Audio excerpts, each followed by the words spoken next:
Hi everyone! Today you are going to get a chance to start working again on your value portrait. So as a reminder, we took these photos by the board and you are going to be drawing the opposite half. Now they should already be taped down and ready to go for you, and you will just need to work on starting to do that drawing part.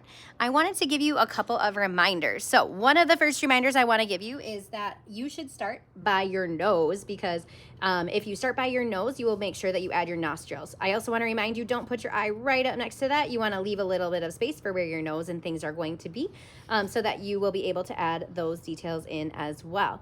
I also want to remind you that we talked about different values. So remember, values are different shades of gray, so ranging from white all the way to black, and every individual shade that is in between. I want to remind you that we talked about when we did these, how even though I know in real life teeth are white, in my picture they look like kind of a middle gray color, so I still would add some shading to those.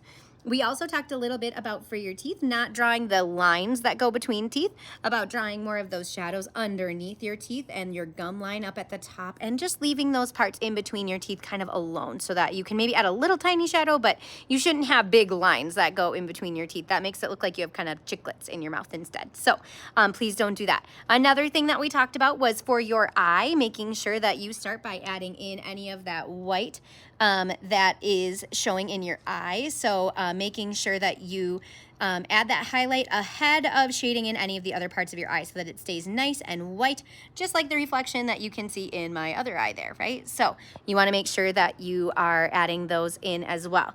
I also want you to pay attention to your hair and the outside of your face.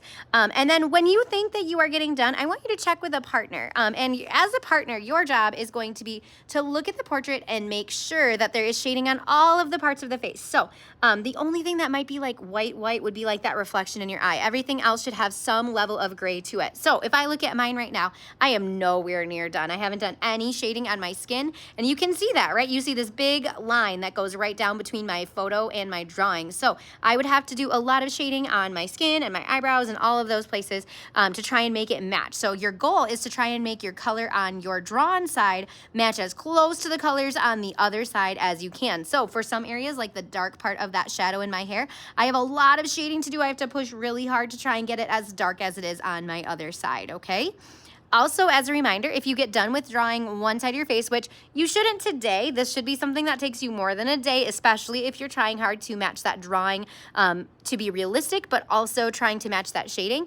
But if you do get done with one half of your face, you can take your photo off, you can flip it and retape it, and then you can draw the other side of your face so that you have an entirely drawn portrait of yourself when you are completely done. So again, those are the steps you should follow today. Today is not a day that you need your iPads. Today is not a day that you should be doing any choice paper. You should be spending all of your time working on this today, and I'm very, very excited to see these. This is a project that I just love. I've done this a few different times over the years, and they always turn out so great. So I'm excited to see how you do it, what your take on it looks like in the end, and I hope you have an awesome day. Please be really super great listeners for Miss Morley, and I will see you soon. Thanks.